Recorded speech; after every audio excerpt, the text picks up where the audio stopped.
Appamada and its programs are supported by your generosity, and your generosity and support makes such a difference. You can find a link for contributions on the website at appamada.org. Thank you.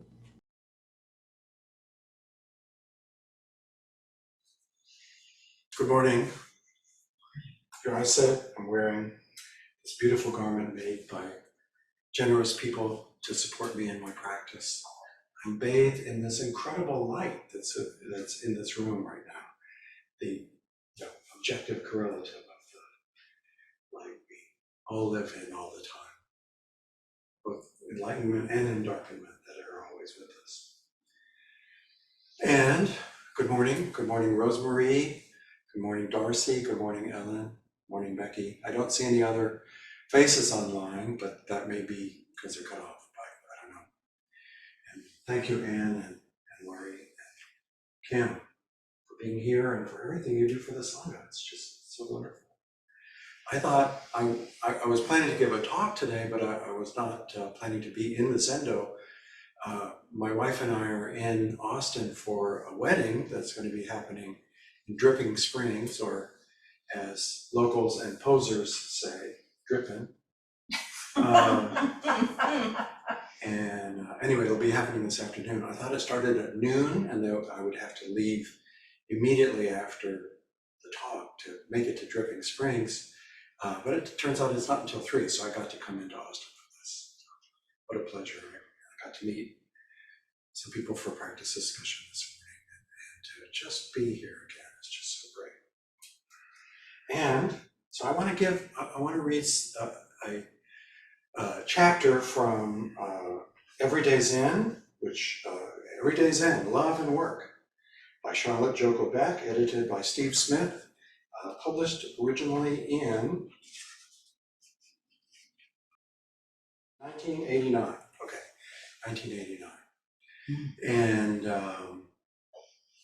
it was, Joko Beck was one of the people that first attracted me to Zen practice. Joko Beck and Stephen Batchelor. I bought dozens of books and actually read a couple of them.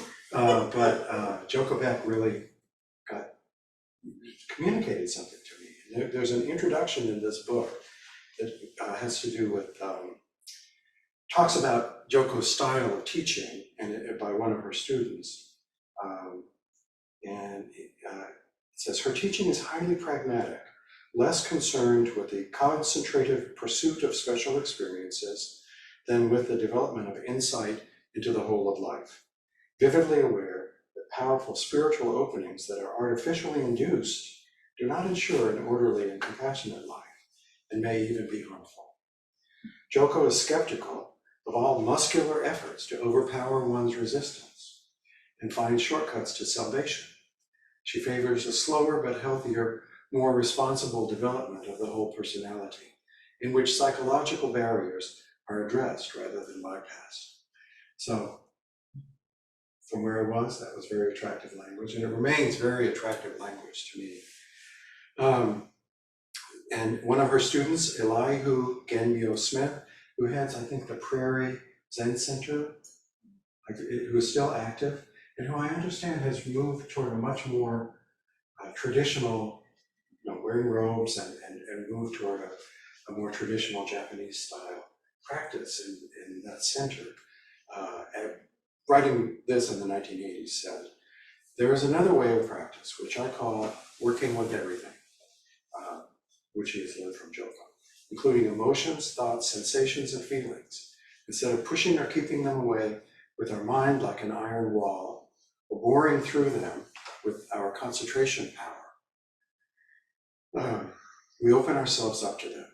We develop our awareness of what is occurring moment by moment, what thoughts are arising and passing, what emotions we are experiencing, and so on.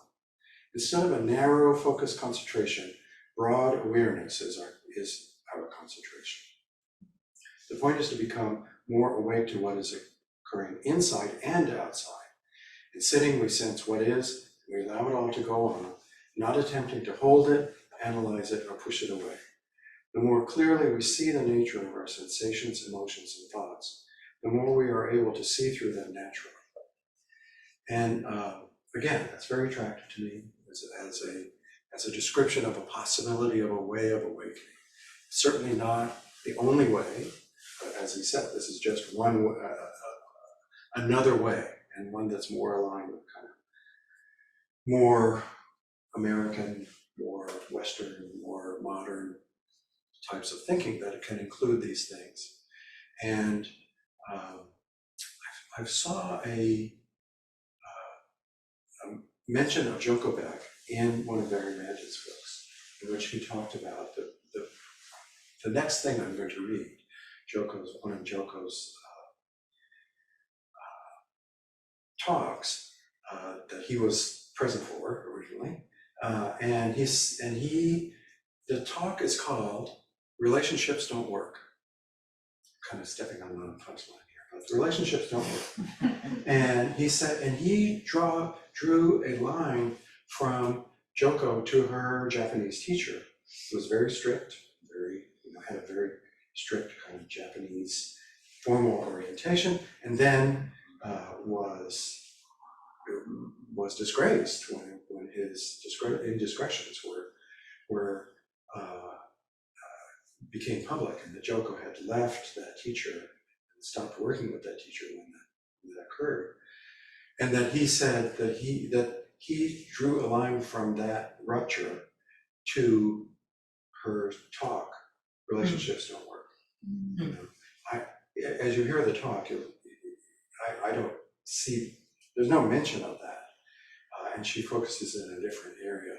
But what I wanted to just say, and again in framing this, is think about how we talk about relationships at Appamada, and how we talk about relationality as being important to our practice, and how we even talk about there's a talk that Christoph gave about 6 weeks ago from a new book that I'm blanking on the title of right now, but in which the writer, a Zen priest and psychologist, says we are not persons, or we are not individuals, we are not selves, we are persons. That is, we exist as the confluence of relationships, and that we cannot know ourselves, we don't exist without the relationships that constitute us.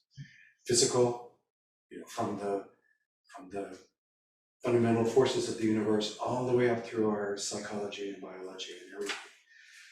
And as the meal, as one of the chants we say says, that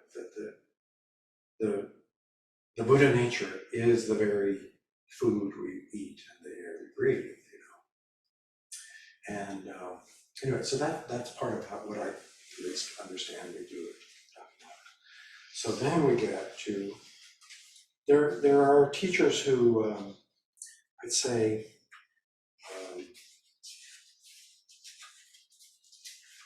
take the psychological approach and are pretty gentle with it, that are, like Tara Brach and even Pema Children, and Yongey Mingur, they're junky, and they approach this style as in a kind of a welcoming way that is just welcoming, And then there's Joko, who is uncompromising in certain talks, in certain ways that she approaches things.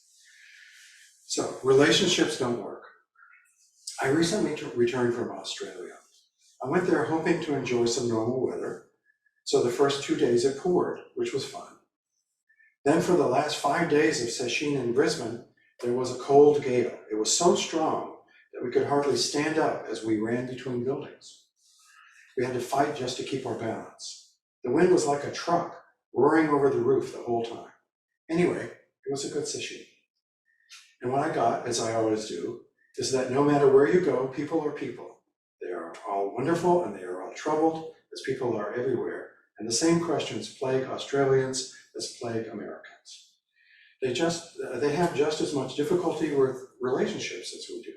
So I want to talk for a few minutes about the illusions we have that relationships are going to work.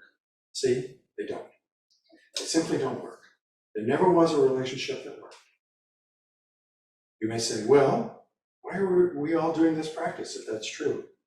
It's the fact that we want something to work that makes our relationships so unsatisfactory.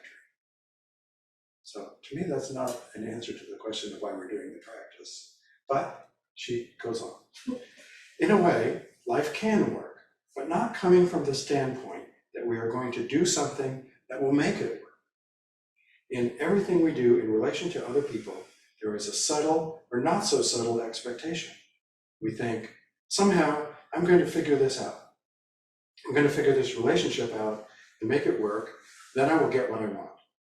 We all want something from the people we are in relationship to.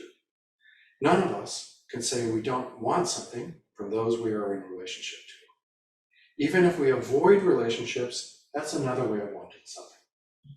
So relationships don't work. Well, what does work? The only thing that works, if we really practice, is a desire not to have something for myself, but to support all life, including individual relationships. Now you may say, well, that sounds nice, I'll do that. But nobody really wants to do that. We don't want to support others. To truly support somebody means that you give them everything and expect nothing. You might give them your time, your work, your money, anything. If you need it, I'll give it to you, you might think or say. Love expects nothing. Instead of that, what we have is games. I'm going to communicate our relationship so it will be better, which means I'm going to communicate so that you'll see what I want and give it to me. The underlying expectation we bring to these games ensures that relationships won't work. If we really see that, then a few of us will begin to understand the next step of seeing another way of being. We may get a glimpse of it now and then. Yes, I can do this for you, I can support your life, and I will expect nothing. Nothing. A meditative practice is not some airy process, but a way of getting in touch with our own life. As we practice, more and more we have some idea of this other way of being, and we begin to turn away from a self-centered orientation, not to an other-centered orientation, because it includes ourselves, but to a totally open orientation. If our practice is not moving in that direction, then it is not true practice. And since none of us can say other than that, if our practice is not moving in that direction, it is not our true practice. Whenever we want anything, we know our practice has to continue. And since none of us can say other than that, it just means that for all of us, our practice must continue. I've been practicing a long time, yet I noticed that on this trip that I took to Australia, which was a long trip at my age, even though the sesshin was good and had a strong impact on a lot of people, I was saying afterwards, well, that took too much out of me. I don't know if I'll do that sort of thing again next year. Maybe I need more rest. The human mind is like that. Like everyone else, I want to be comfortable. I want to feel good. I don't like to be tired. And you may say, well, what's wrong with that, wanting a little comfort for yourself? There's nothing wrong with wanting it, unless it is at variance with that which is more important to me than comfort, my primary orientation in life. If that primary orientation doesn't emerge from practice, then practice isn't practice. If we know our primary orientation, it will have its effect on every phase of life, on our relationships, our work, everything. If something doesn't emerge from practice that is more than just what I want, what would make my life more pleasant, then it's not practice.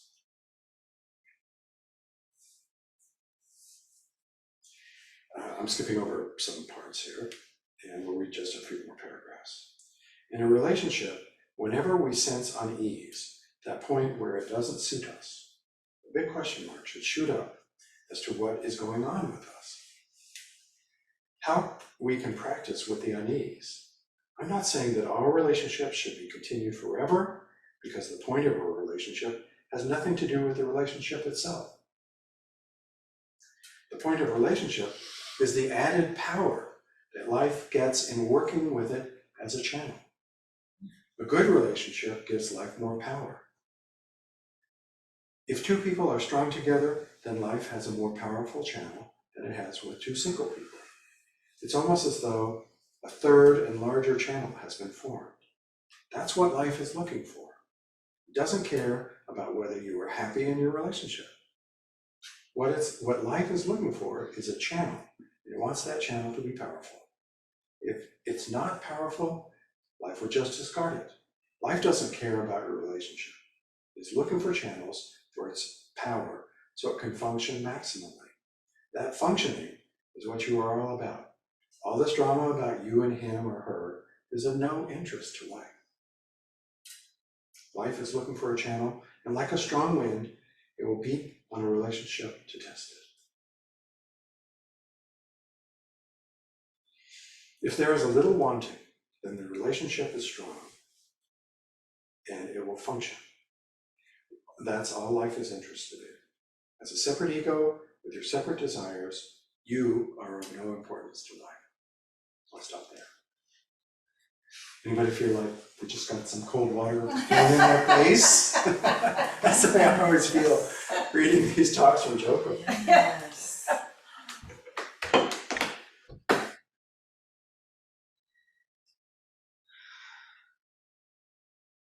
So again, there's a lot in that language that's appealing to me. I mean, I myself have I've used this in talks before, but when you get down to it, our bodies are the machines that our genes have created so that we can move around. And they require certain things, water, food, etc. But the genes only want to reproduce. That's all they want. And how it gets expressed in our lives can be very different and very difficult. We don't always do what our genes want if that transaction has to be creating children, for example. But at any rate, I do believe that I sitting here with this feeling that I am a person that has a life that matters. Actually, I see that there is an element of illusion in that, because the thing that's alive is not me, it's the genes that created me out of the material that got brought together. My parents came together and then I ate and continue on. So in a way, I'm agreeing with a sense that of what Joko was saying. Life doesn't care if you're happy or not.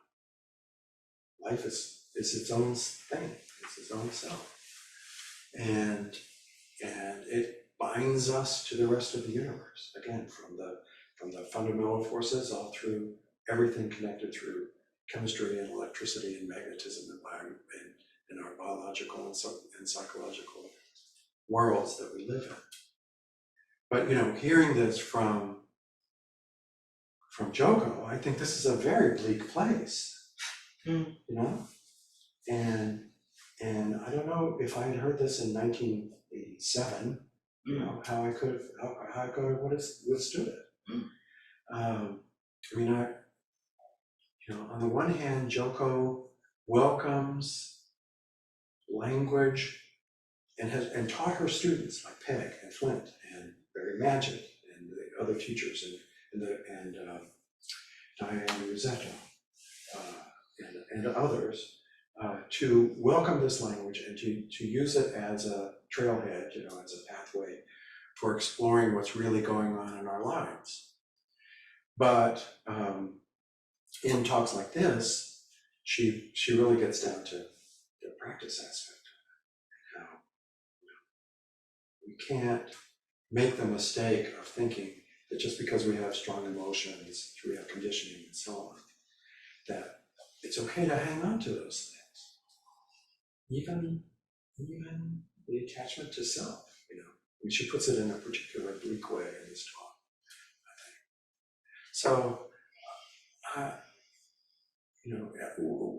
I will just start, if I may. I would like to ask for reactions to that talk, and I'd like them to be in the context of what we know from our teachers, Beck and Flint, who have really emphasized that there is, starting with the Buddha saying to Ananda, Lawyer reminded me of this earlier, that at some point Ananda says, Buddha, I've figured out that spiritual friendship is like 50% of the whole spiritual life. And the Buddha says, no, it's 100%. That they, emphasizing teachings like that, and emphasizing teachings that say you cannot know yourself except in relationship to other people. And when you have conflict with other people, that's actually, as Joko says about wanting something, that's a signpost. It's like something to, okay, here's something to explore. Or you're having miscommunication, or you're wanting something from another person. That's something to think, am I being self-centered here? Or can I be more open in the relationship? Speaking for those parts of myself that need to be spoken for, but not being so dependent on the outcome coming out the way I want, right? That's what I hear from Peg and Flint. It's like, just be gentle with yourself, but do it in a way that points to the kind of uncompromising quality. Also, uncompromising is the wrong word, unflinching quality that Joko is pointing to in this talk, I think. So, and I will say that there are certain situations, particularly with Appamada, where I'm having conversations with people where I feel really challenged and really reactive. And that what I've come to realize is that the most important thing for me is to keep the relationship connected. And to I'm a conflict avoidant person. Guess what I do when I get into a conflict with somebody? Break it off, those relationships have I leave relationships more frequently than I start them up, for that very reason.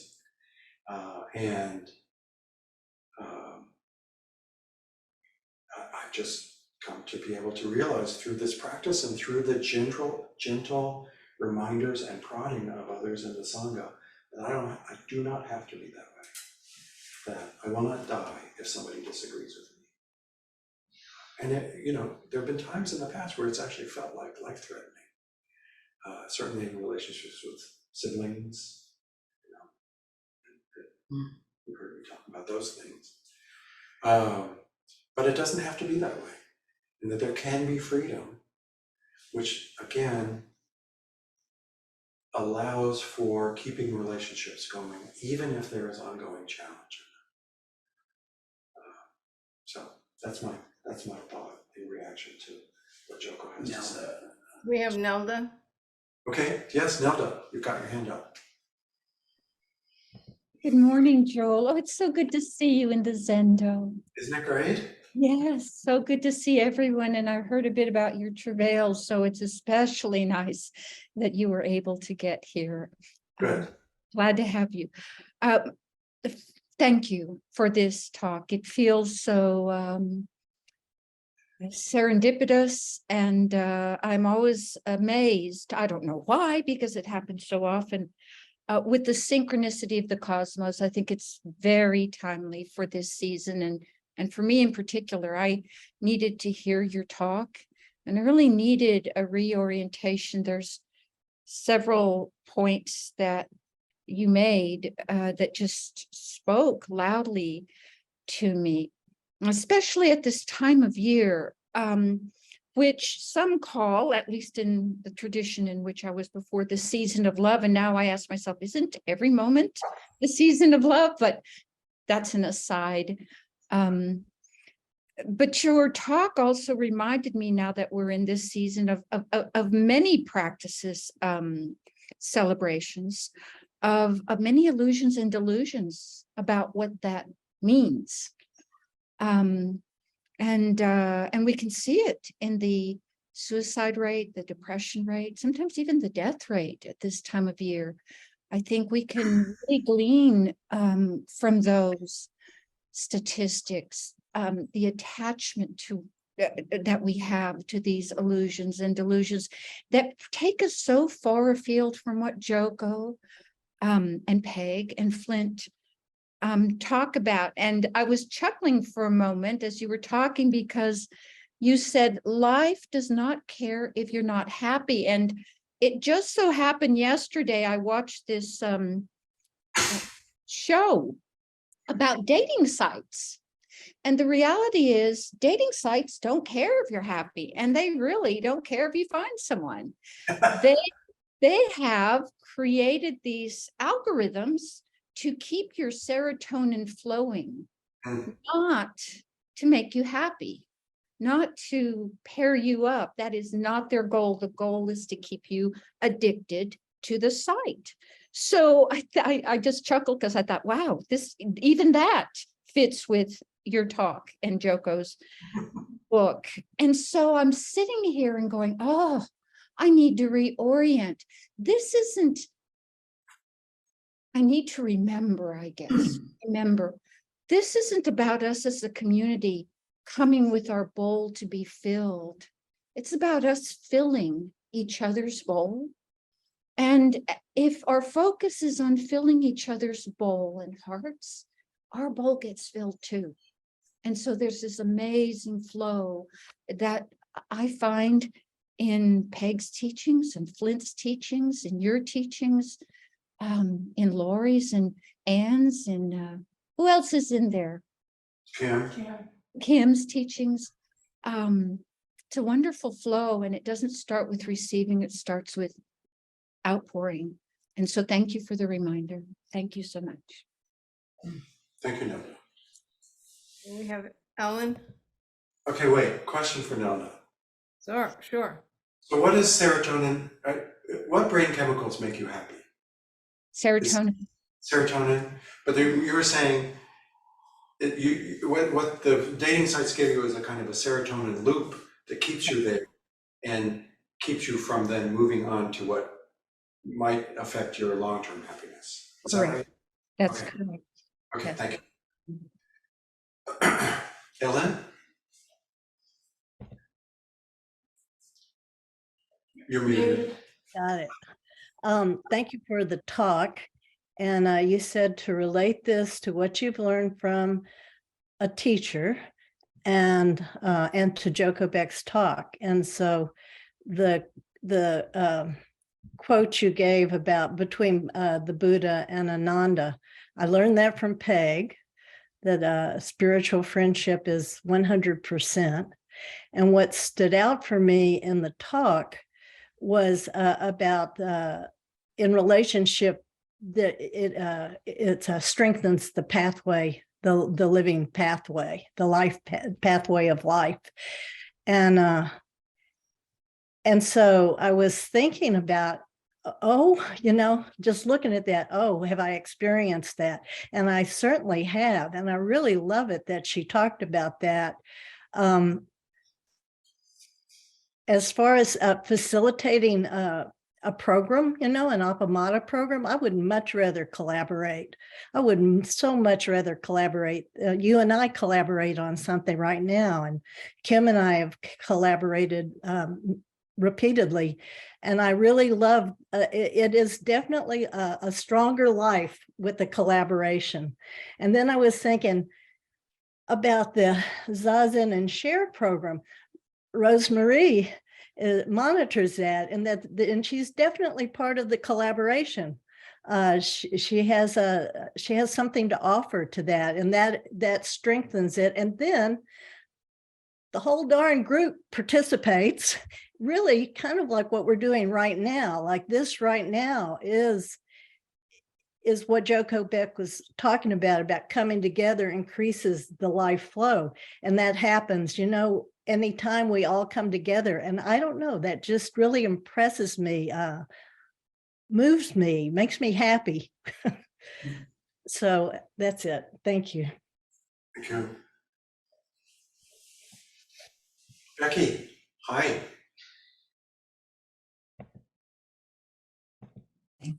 There you go. Hi. I've had a lot of thoughts through all of the talk and so on. One, I don't think it's just the genes that I think we go back to that mitochondria thing in terms of our relationships. I think there's a drive in people to have relationship that is part of our life and so on. But I think it's a bigger thing than just the reproduction that's about. So anyway, but and then the other thing that with Joko's readings, it was the first book that I read when I started having or it was the first one that I had before I even had a sitting practice, and it helped me be open to all the teachings in a different way, because she made me chuckle a lot of times, because she also clearly has some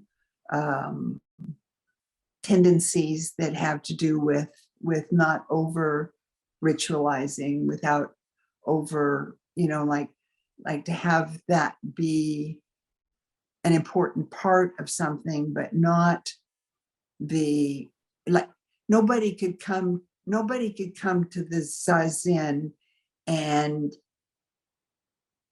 just do that. If it was all about the form, all about the ritual, that her teachings make it clear, you haven't really gotten here. Yes, did you? I want to interject. There's a part I skipped over in the chapter, which says, I know some people that say they've been practicing for 30 years, but I don't know what they're doing. They might as well have been working on their golf stroke. Yeah, that's sort of, what I, and also I think that there's a strong tendency amongst people, because it's something that they want, to embrace something that they can have the ritual of religiosity somehow, that's soothing for them, and that's what they try to do. But I really do think that our relationships are the richest aspect of our lives. And yes, even when they go bad, in one way or another.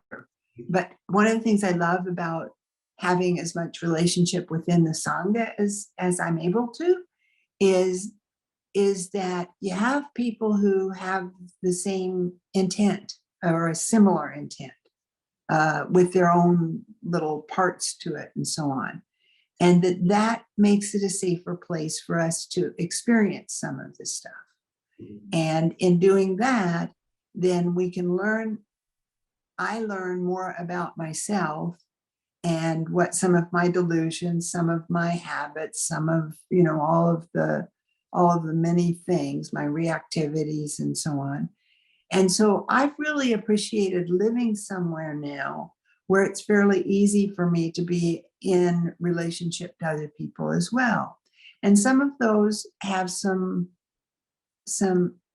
clear, I've chosen a couple of very difficult relationships because I feel that it is part of, that person can be part of my teacher. And so, yes, I have some specific personal needs in terms of my health and being cautious about how much stress I am engaged with. And one of the women that she and I have set up a regular time every week that we'll get together. She's not on my floor, so I don't see her unless we just happen to. And yet,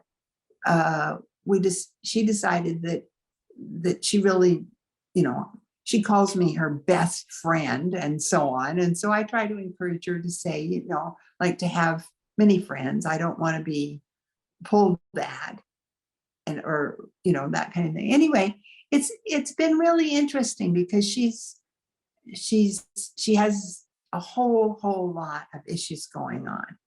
And one of them is that she doesn't have personal boundaries and doesn't allow them to anybody else. And I need them. I need boundaries. And so to do that with her in as loving a way as I can and be as clear as I can has been a wonderful experience that I feel supported by the teachings and by my interactions with the Sangha. And I just want to say how grateful I am for that. It's like, let me explore someplace that otherwise I might have needed to just push away.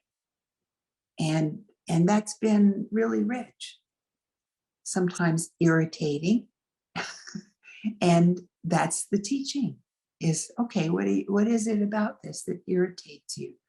And so it's quite wonderful. I was still keep trying to think about this thing though, about what is being called life that doesn't care, that doesn't whatever. Because I mean, if we look at that, all life has a Buddha nature, which I believe all life has a Buddha nature, but that is to the extent of saying that our Buddha nature has to do with, like, for me to try to be the best human being I can be, that I invite and embrace whatever feels to me like it goes along with all of the other, within all of the other precepts and so on, to say, yes, I will place myself and choose to be in a place that I can then stretch to that best that I can be, while having huge compassion for myself sometimes. It takes a great deal of effort sometimes to recognize that I'm not likely to get there in this lifetime, but it is the momentum of it that I want to embrace, that possibility. And so to me, life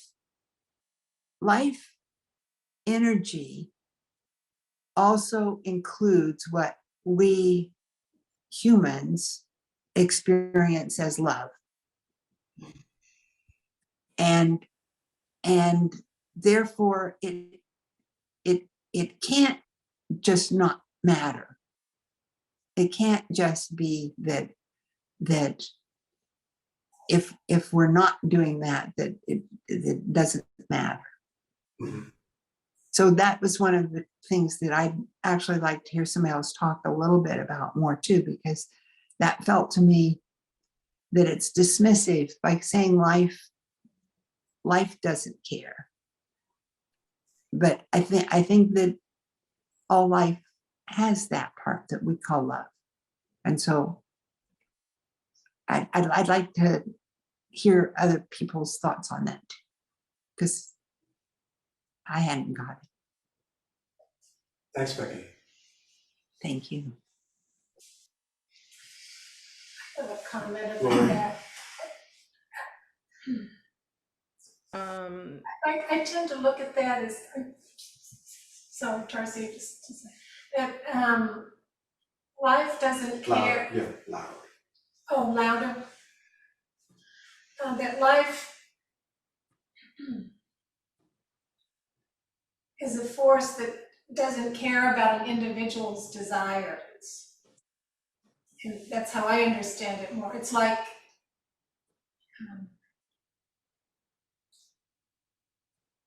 what would be an example? Like the weather, the weather, we need rain and we need this and we need that. And that helps create life and brings life, the rain and all this. But it doesn't care about the individual, how that affects a particular individual in and of itself. It may be awful for someone who doesn't, it's freezing cold and they're on the side of the road with a flat tire or something. it's immaterial, it's gonna happen, and it doesn't have an opinion about the individual. I guess that's what I'm trying to say, in that sense. I don't know if that helps or not, but. We have Darcy.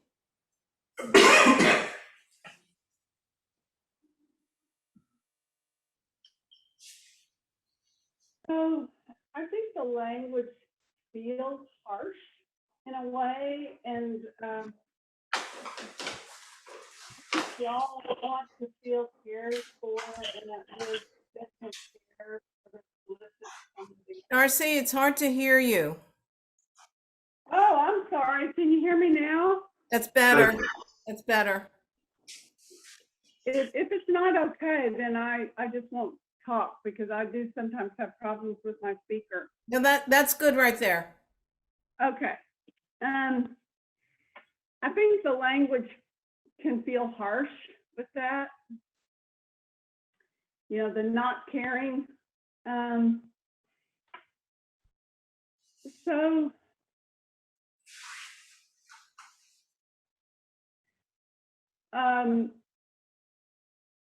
But what I wanted to say is, I think what it feels like to me is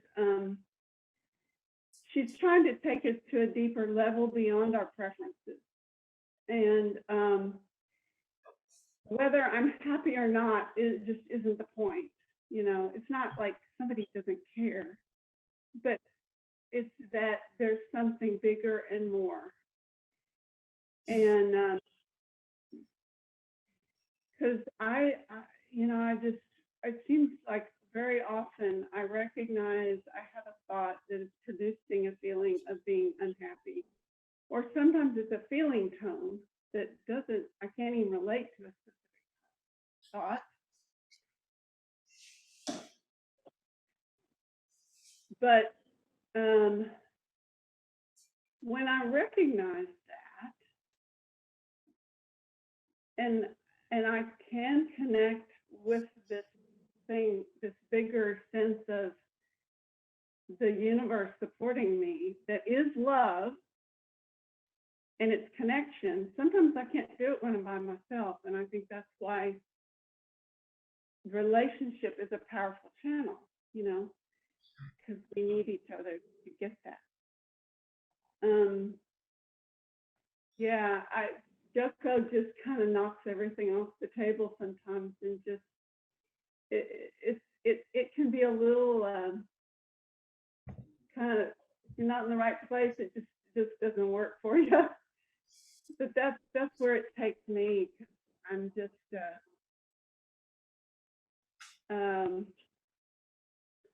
quite honestly, to be happy,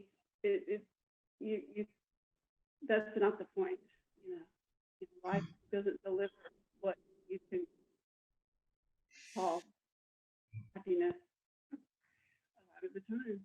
And anyway, I have trouble expressing what I'm trying to say, but that's the best I can do right now. Thanks, Darcy. So I want to say something before Rosemarie, if I may, which has, when I first started attending Appamada, I came to inquiry often, and I was floored by people who were brave enough to get up and talk about really important things, deep things in their lives that took a lot of courage to get up in front of other people and to reveal to a teacher, you know, someone who had psychological training, who was, you know, had a role and wore special robes and that kind of stuff. And yet people were doing it week after week. And that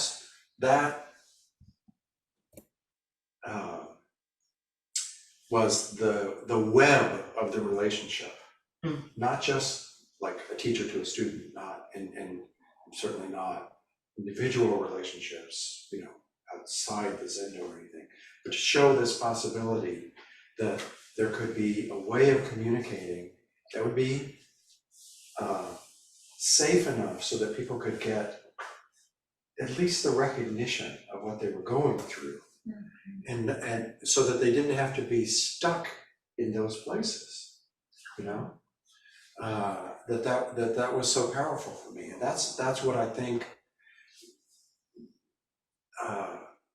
Nelda was talking about before, you know, the image of the bowl, I mean, which goes back to the Buddha's day, of course, and thousands of years before that, of a begging bowl.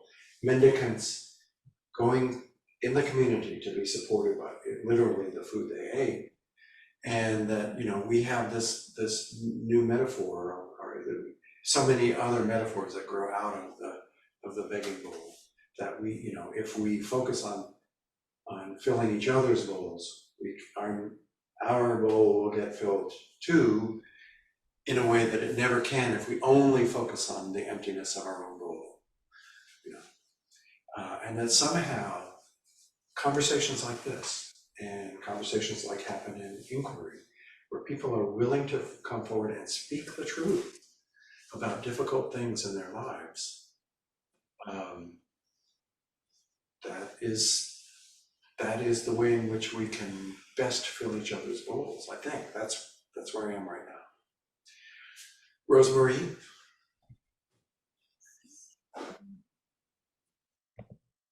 Okay. Hi. First, I have a message from Nelda to the group about those chemicals. She says that the body's happy chemicals are in addition to serotonin, dopamine, and endorphin. So there you go. There you go. Happy chemicals. I found something positive in this, that the relationships, the connection, I think you said this, Lori, that there's strength in the connectedness. So I thought that was very positive. And also that was one of my first books too. And I was really upset with Joko, just so sharp. And you know, everyone was talking, oh, she's so psychological. And yet she's saying, oh, everybody goes to therapy and blah, blah, blah. She was like, okay. But then I read, now I'm reading Ordinary Wonder, where she has like taken a turn in I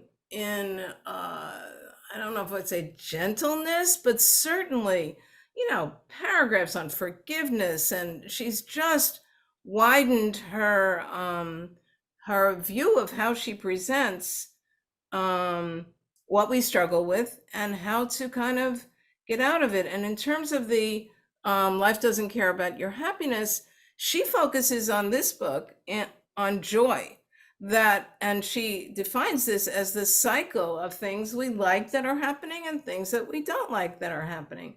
And she kind of defines that, from what I remember, as joy, that cycle. So that I really liked. I'm very happy I'm reading this other book. And in terms of my own connections and learning here in the Sangha, you know, I always see therapy as a safe, like a lab.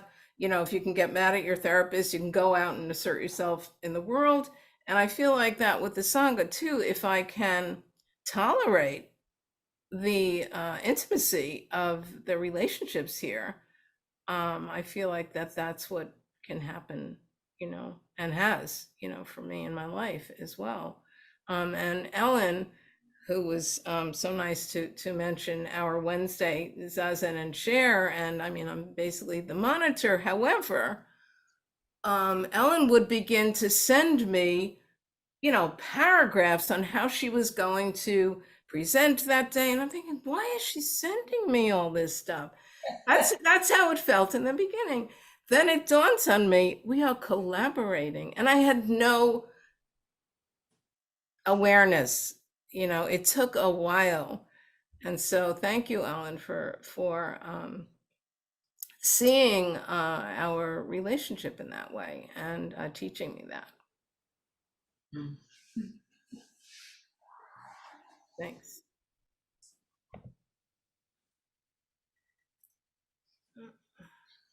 Thank you so much. Let's close with our closing ceremony.